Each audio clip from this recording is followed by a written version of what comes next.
Assalamualaikum warahmatullahi wabarakatuh. Bismillah, alhamdulillah, la haula wa la quwata illa billah. Allahumma sholli ala sayyidina Muhammad wa ala alihi wa sahbihi kama la nihayata li kamali wa adada kamali. Para santri, wali santri, pemirsa juga subscriber, kita berharap dan kita selalu berdoa kepada Allah Subhanahu wa taala. Moga-moga kita diberikan kesehatan lahir dan batin, bisa menunaikan ibadah puasa di bulan suci Ramadan ini dengan baik, dan kita juga berharap moga-moga kita dipertemukan dengan bulan Ramadan berikutnya agar kita bisa menunaikan kembali ibadah yang sangat luar biasa, yaitu puasa. Hari-hari ini adalah 10 hari yang terakhir di bulan puasa. Rasulullah Shallallahu Alaihi Wasallam mentradisikan 10 hari yang terakhir, dan khususnya malam-malam ganjil 21, 23, 25, 27 akan dimanfaatkan oleh Rasulullah untuk meningkatkan ibadahnya, membangunkan keluarganya untuk banyak beriktikaf, membaca Al-Quran, bersedekah, dan seterusnya. Seperti kita ketahui, di bulan Ramadan ada satu malam yang nilainya lebih dari 1 bulan. Tradisi Rasulullah untuk memanfaatkan 10 hari yang terakhir, utamanya malam-malam ganjil, seakan-akan memberikan isyarat bahwa Lailatul Qadar akan Allah turunkan pada 10 hari yang terakhir, khususnya malam-malam ganjil.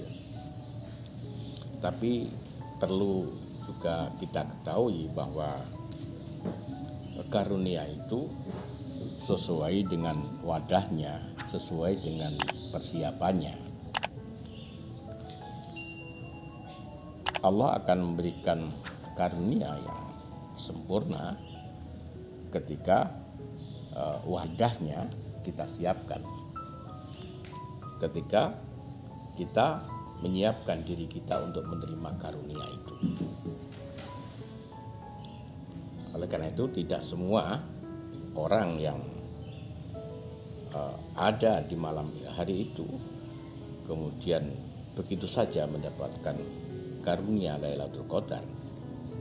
Mereka yang di malam diturunkannya Lailatul Qadar sedang bermain yang sia-sia, yang tidak ada gunanya, tentu tidak mendapatkan bagian dari karunia itu.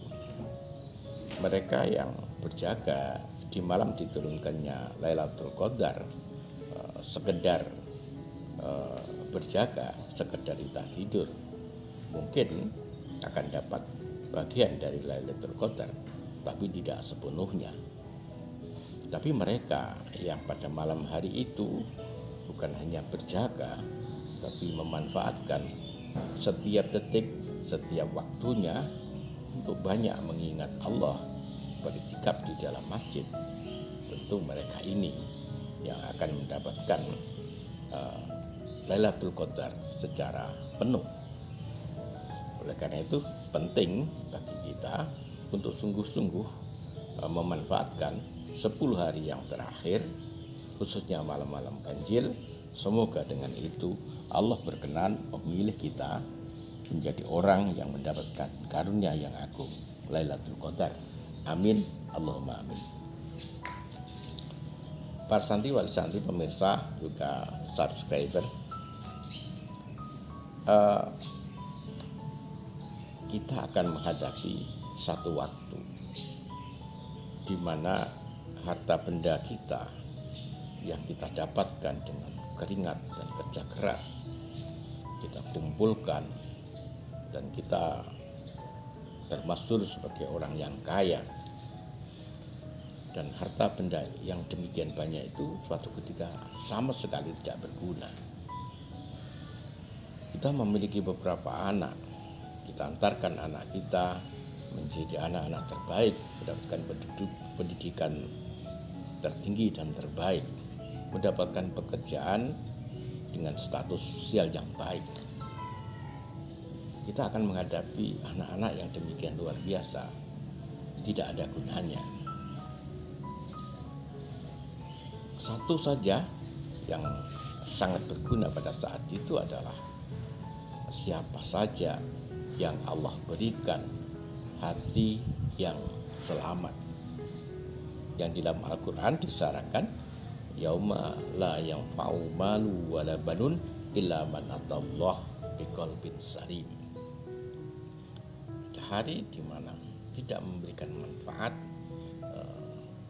harta dan anak-anak kecuali mereka yang hatinya diselamatkan oleh Allah Subhanahu wa taala. Karena itu para santri, wali santri, pemirsa juga subscriber, kita harus senantiasa menjaga hati kita. Kita harus senantiasa waspada terhadap penyakit-penyakit yang akan mencemari dan merusak kondisi hati kita. Salah satu penyakit yang sering menghancurkan dan merusak hati kita adalah ujub. Ujub adalah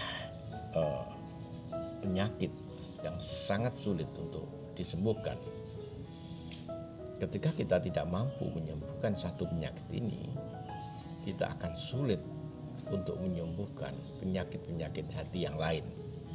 Tapi kalau satu ini bisa kita sembuhkan, yang lain juga sangat mudah kita hadapi. Ujub adalah melihat diri dengan pandangan yang mulia, melihat diri dengan pandangan lebih dari yang lain, sementara melihat orang lain dengan pandangan rendah. Ini adalah ujub.